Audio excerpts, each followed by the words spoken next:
All right, so before we get into the scale combination thing that I really want to discuss, just do a real quick thing on this last part, which is a string skipping arpeggio. Just in case some people aren't really familiar with this and really think that was the cool part and they want to know what that is. I would advise, if you don't know what this is, check out just YouTube Paul Gilbert's string skipping arpeggio. He does this a ton in Racer X stuff where he harmonizes arpeggios. Now, it's exactly the same notes as a regular arpeggio, except you're skipping a string. And what this does, it kind of affords you the luxury of really articulating notes and doing sequences as opposed to just running up and down notes. It's just a little easier. You can do it the other way, but it's a little easier doing it this way. So what this arpeggio is, it's just a D major arpeggio, and it starts on the 14th fret of the E string and pulls off to the 10th fret of the E string. Then you skip the B string and you go to the G string and you play 14, 11. So it's, and then you play the 12th fret on the D string. So it's,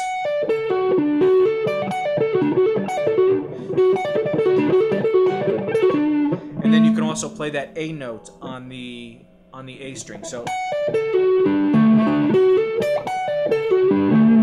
now that's the same thing as this arpeggio.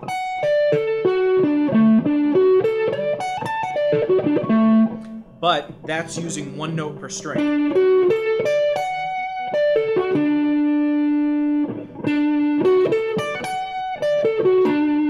So it's two different ways of playing it. And again, if you want more information on this kind of stuff, he does, in fact, try and grab his REH instructional videos because he goes over all this stuff in depth and it's really cool stuff. So definitely pick those videos up if you don't have them or haven't seen them. Now, let's get to the scale part that I really wanted to talk about. This part here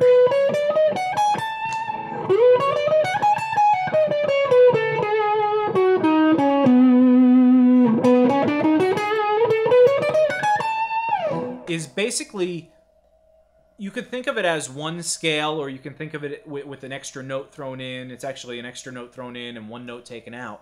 Or you can think of it as the combination of two scales, which is the way I want to talk about it. So you could see how scales are very similar with one another. And so this basically is your B mixolydian scale, okay? It has a root, a second, a major third, a fourth, a fifth, major sixth, minor 7 or dominant 7, flatted 7, and a root. So you have, and the only difference between this and a major scale is that 7th note. So this is a major scale.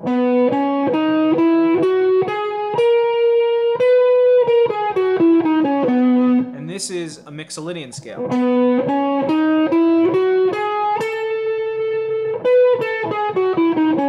And obviously I emphasize that 7th because that's the only note that's different between those two scales.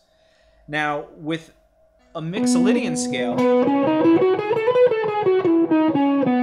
and a Dorian scale, the only difference is the minor third or the major third. So in a mixolydian scale, you have a major third,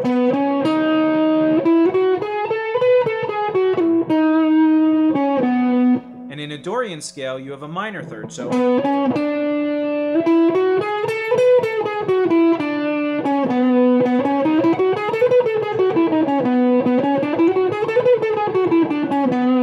then of course a major scale. So what I'm trying to get at is, this is something that you're going to have to explore more on your own, but because I can go over those note for note kind of things, and I think that would drag this out further, and I'm trying not to make this a long lesson, which I think it's turning into. But the thing is, I just want to show you that all three of those scales are very similar with the exception of one note, or two notes in the case of the major and the Dorian scale. So what you can do is you can actually combine those scales because it's only a one note difference. Now this kind of goes in the theory of like chromaticisms, and because you can really take, say that you take this E minor pentatonic, right? You can throw in chromatic notes throughout that. Instead of this, you can play or this. So you can have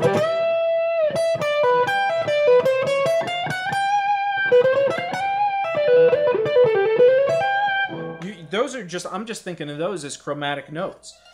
But they actually come from Mixolydian scale and Dorian and all that kind of stuff. So what Paul does is a cool little thing here where he takes this scale and he'll take, say, the Mixolydian scale,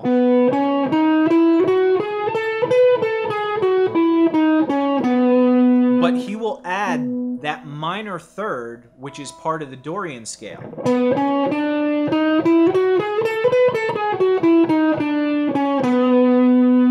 And now to make it sound a little cooler as opposed to just this note,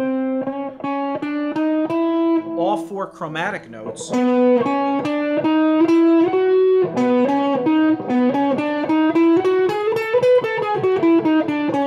have a chromatic succession of notes there from. So instead of doing that and making it a 9-note scale, he keeps it as an 8-note scale, but he takes that fourth out. So instead of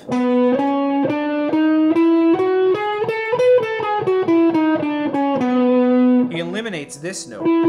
So you have,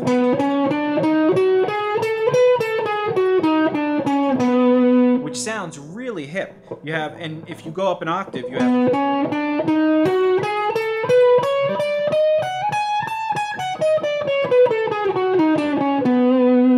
which is where you get this lick.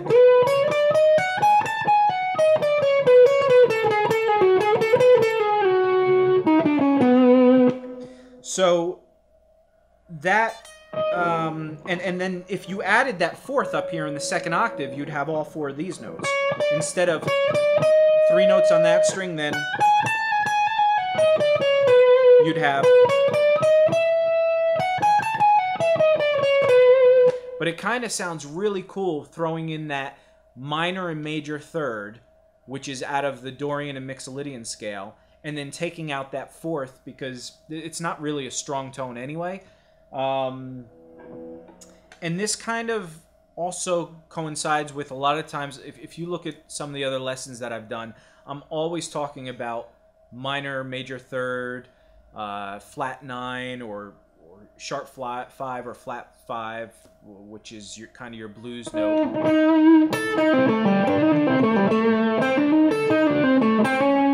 There's your major third to your dominant 7.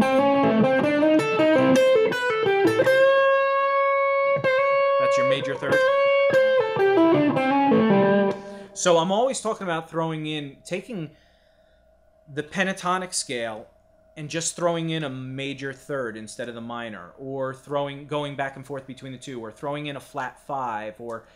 And that's kind of where this concept, I think, comes from in his mind, because I don't think a lot about scales as far as, okay, I'm going to play Mixolydian here, or, you know, all the modes. I've never, when I first learned modes, and this might help out some people just starting out, when I first learned modes, it took me probably a good 4 or 5 years to start incorporating those. Because if somebody told me you have C major, or C Ionian, and then you play, the next mode is D Dorian, that didn't mean anything to me because it's all the same notes. It's just a C major scale starting on a D note.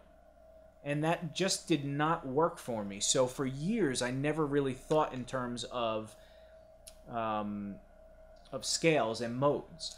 But I understood that playing D Dorian over a D minor chord would give you certain intervals. It would give you that minor third, and I would understand that. So everybody has a different way of thinking. And I think this combining, say, starting out with the Mixolydian scale and the Dorian scale, which are only 1-note difference, and again, maybe eliminating that fourth in there and coming up with an 8-note scale, is a really cool technique and a way of understanding different modes.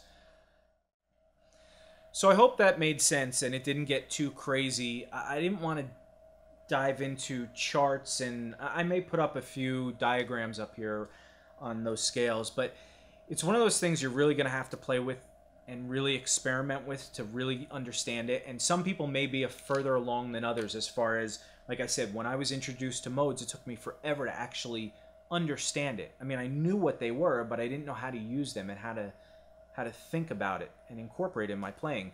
So some people might be hearing this and it might sound like just nonsense and I don't get it. And if it's one note difference, then it's just play that one note, which essentially it is. But if you think about it in different ways, it really does help your soloing. So, you know, try and experiment with those two scales and combine them. Play them all together so it's a 9-note scale. Play them separate. Play them over a B chord or whatever, you know, whatever scale you're using. But if you do B Mixolydian and B Dorian, play it over a B drone note and really hear what those notes sound like. And hear that it's only one note difference. And then combine them and experiment with it and all that kind of stuff. And really explore. That's the best way to understand how this stuff's working.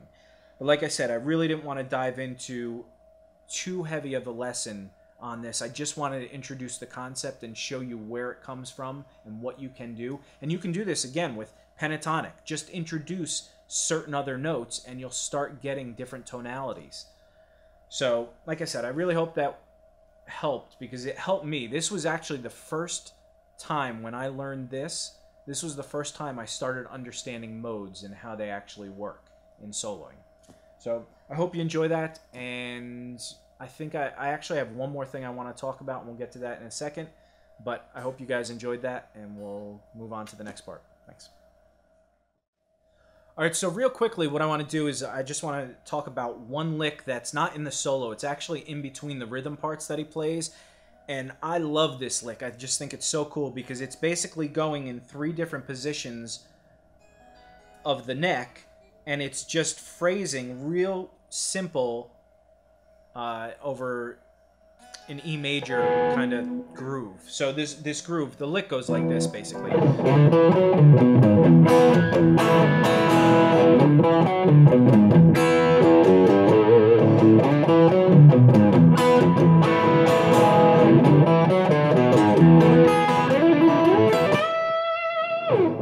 And so I just think that is just such a cool little riff, and I'm just going to go over that real quick. So he slides into the 4th fret of the G string, and then he plays a 6th interval, so he's playing the 4th fret of the E string. So it's the 4th fret of the G string to the 4th fret of the E string, then he plays the open B note, which is basically the same as this note. So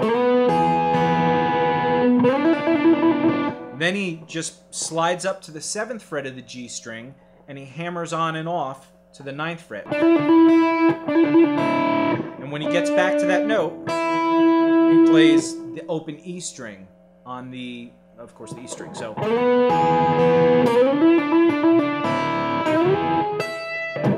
and then he just does a 6th interval up here on the G string, 13th fret. Then he plays the 12th fret of the E string. And then he bends that 15th fret on the B string up to the E note. Up a whole step. So that whole lick is.